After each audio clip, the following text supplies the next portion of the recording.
शिव की भक्ति का प्रतिबिंब हो, उसकी चौखट पर जब जाएं तो उससे कहकर जरूर आए कि प्रभु हम तुम्हारे दरवाजे तक आ गए, ठीक है आपने बुलाया हम पहुंच गए। पर निवेदन केवल इतना सा है कि आप भी जरूर पहुंचे, एक बार दरवाजे तक जरूर। परीक्षा ली, मां समझा रही है, पार्वती जी कह रही है, लक्ष्मी और सरस्वती से कह रही है परीक्षा ना लीजिए, रहने दो, क्या मतलब। कोई अगर गलत मार्ग की ओर जा रहा है तो उसको समझाने का प्रयास करिए, समझाने, उसको कहने का प्रयास करिए कि आप इस मार्ग पर ना जाइए। परंतु एक बात बताएं जीजियों, पुण्य करते समय ये दिल रोता है और पाप करते समय ये दिल हंसता है। पुण्य करते समय रोता है, आप थोड़ा दान करेंगे, पुण्य करेंगे, सत्कर्म करेंगे, कहीं गौ माता को, कहीं वृद्धजन को, किसी जीव को अगर आप कुछ दे रहे हैं तो देते समय 25 बार विचार करेंगे, दूं नहीं दूं, मन दुखेगा, मन में आएगा दूं नहीं दूं, दिल दुखेगा, रोएगा। और जब पाप करने जाएगा, कोई गलत जगह पर चले गया, व्यसन में लग गया, मदिरा पान मांसाहार जुआ वैश्यावृत्ति, वहां पर हंस कर उसको क्रम को करेगा। उसको भगवान तो नित्य तैयार है साहब, नित्य तैयार। एक व्यक्ति ने प्रश्न किया, गुरुजी ये भगवान द्वारकाधीश को मालूम था कि ये पांडव जुआ खेलने जा रहे हैं, तो द्वारकानाथ इनके पास जाकर इनको जिताए क्यों नहीं। द्रौपदी का चीर खींचा तब भगवान आ गए। पर अर्जुन, नकुल, सहदेव सब हार रहे थे, द्रौपदी को हारा गया, तब कहां गए थे द्वारकानाथ। भैया जिस समय जुआ खेलने जा रहे थे ये पांचों भाई, उस समय सबसे आगे कृष्ण ही चल रहे थे। मेरा द्वारकानाथ सबसे आगे था। जब बात अड़ गई तो द्वारकाधीश सबसे आगे, सबसे आगे। ये हस्तिनापुर का गेट और ये बाहर चौबारा। युधिष्ठिर, अर्जुन, नकुल, सहदेव, भीम सबने हाथ जोड़ लिए द्वारकानाथ के, प्रभु आप अंदर नहीं आओगे। भगवान ने पूछा क्यों, मैं अंदर क्यों नहीं आ सकता। नहीं प्रभु आप अंदर नहीं आओगे। भगवान पूछे क्यों, बस प्रभु आप अंदर नहीं आओगे, आज नहीं आओगे, ठीक है, फिर मैं अंदर कब आऊंगा। तो पांचों भाइयों ने कहा जब तक हम तुम्हें अंदर बुलाए नहीं तब तक तुम आना। वो इंतजार कर रहा है बाहर खड़े होकर। दुनिया के लोग कृष्ण पर उंगली उठाए कि अर्जुन हार रहे थे, नकुल सहदेव हार रहे थे, पांडव द्रौपदी को हार रहे थे, तब द्वारकानाथ क्यों नहीं आया। वो तो हर पल तैयार बैठा था आने के लिए, कमर कस के बैठा है। और ये केवल एक द्वारकानाथ नहीं, तुम जिस देवता की आराधना करते हो वो देवता आपके लिए कमर कस के बैठा है कि ये मुझे बुलाए और मैं इसके घर जाऊं। पर मना कर रखा है ना कि तुम मत आना। अभी रुको, तो मना कौन करता है। तो कहा जब व्यक्ति गलत जगह पर जाता है, व्यसन में जाता है, पाप कर्म की ओर जाता है, वेश्यावृत्ति के लिए, जुआ खेलने के लिए जाता है, मांसाहार करने के लिए जाता है, तो जो पाप है, इसने भी भगवान का भजन किया है। किसने, अरे बोलो जम के, पाप ने भी। तो पाप ने वर मांगा है कि प्रभु जब ये पाप करने के लिए आए और पूर्ण तरह से लिप्त हो जाए पाप में, तो आप नहीं आओगे। तो भगवान ने कहा ठीक है तथास्तु। पर पाप करने जाएगा उसके पहले तो मैं आ सकता हूँ। हाँ प्रभु, अगर वो होश आवास में रहे तो आपको बुलाए तो आप जरूर आओ।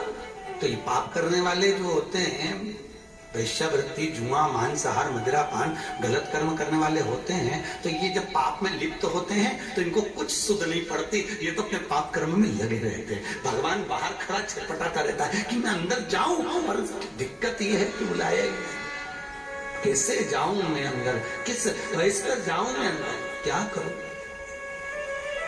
जाऊं तो जाऊं। देवताओं ने अगर वर मांगा है तो राक्षसों ने भी तो वर मांगा है, दोनों ही का।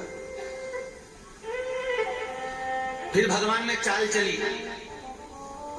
दुर्योधन चौसर खेल रहा था और दुर्योधन जब हारने लगा तब दुर्योधन ने कहा अब मेरा मामा खेलेगा, सपूर्णी मामा खेलेगा। तो भगवान खुश हो गए, अब मेरे पांडव कहेंगे कि हमारी जगह पर कृष्ण खेलेगा। भगवान खुश हो गए जब ये कह रहे हैं कि हमारी जगह पर मामा खेलेगा।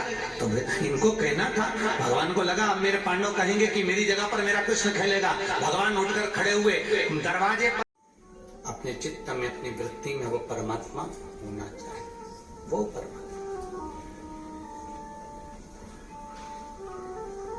और एक बार यदि वो परमात्मा आपका हो गया तो फिर कुछ सोचता नहीं है। ये उसी तरह जैसे सास ने बहू से कहा, नई नवेली बहू थी, बेटा हाँ मम्मी सुन, दहिया रखा है बिलोले, हाँ मम्मी। उसने दहिया बिलोया, उसमें माखन आया। बहू आवाज लगा के बोली मम्मी मम्मी। इतना घूंघट करी हुई बहू आवाज लगा कर बोलती माँ माँ। हाँ बेटा माखन आ गया है माँ। इतने में तो सास को गुस्सा आया, धड़धड़ाती हुई आई और सिर पे जूड़ा बांध के एक थप्पड़ बहू में दिया, रखकर तेरे में अक्ल नहीं है। कल की आई और ससुर का नाम लेती है। अब इसको नहीं मालूम था कि मेरे ससुर का नाम माखन है, ये तो क्यों बोलती। 3 महीने के बाद फिर सास ने कहा जा दहिया रखा है बिलोले, फिर बिलोने बेटी। अब इस माखन बोल नहीं सकती तो बेचारी बोली मम्मी ओ मम्मी। हाँ बेटा ससुर जी हंडी में आ गए। बोले सो बोले दिया, माखन नाम लेगी तो फिर थप्पड़ पड़ेगा। तो क्या ससुर हंडी में पड़ा है। हम देख रहे हैं,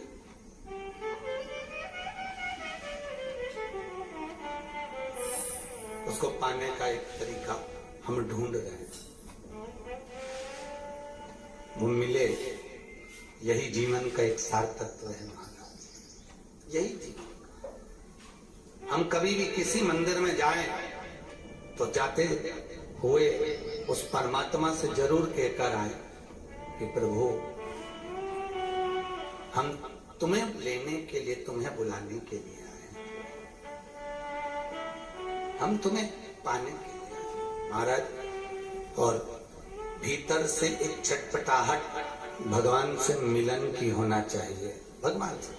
कल कुछ माताएं कह रही थी गुरुजी हम बहुत समय से टीवी पे आपकी कथा सुनते थे, भगवान से प्रार्थना करते थे, एक बार मिल जाए कथा, एक बार मिल जाए।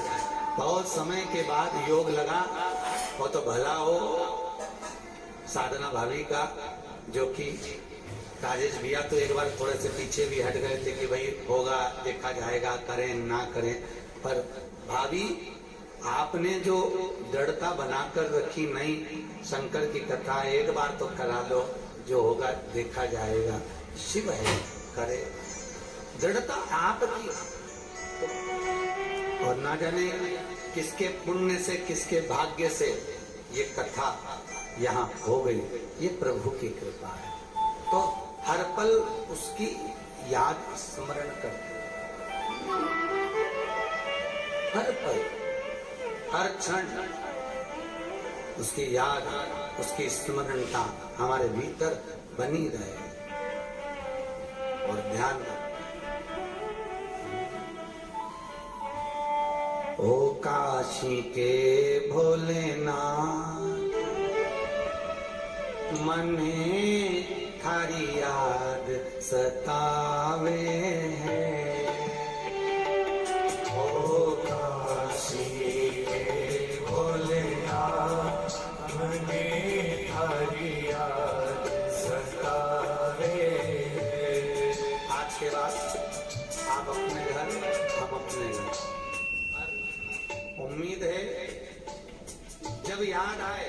तो 1 मिनट वेट कर, उसको याद करना और कहते ओ काशी के भोलेनाथ मने थारिया सतावे ओ काशी के भोलेनाथ मने थारिया सतावे इच्छे जाना रोके भोलेनाथ इच्छे जाना रोके भोलेनाथ ओ इच्छे जाना रोके भोलेनाथ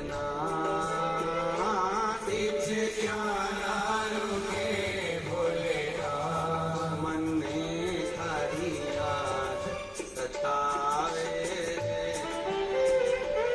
ओ काशी के भोलेनाथ मने थारी याद सतावे आओ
माखी सी लटक गई नैनों में अटक गई रोके भोलेनाथ मने थारी याद सतावे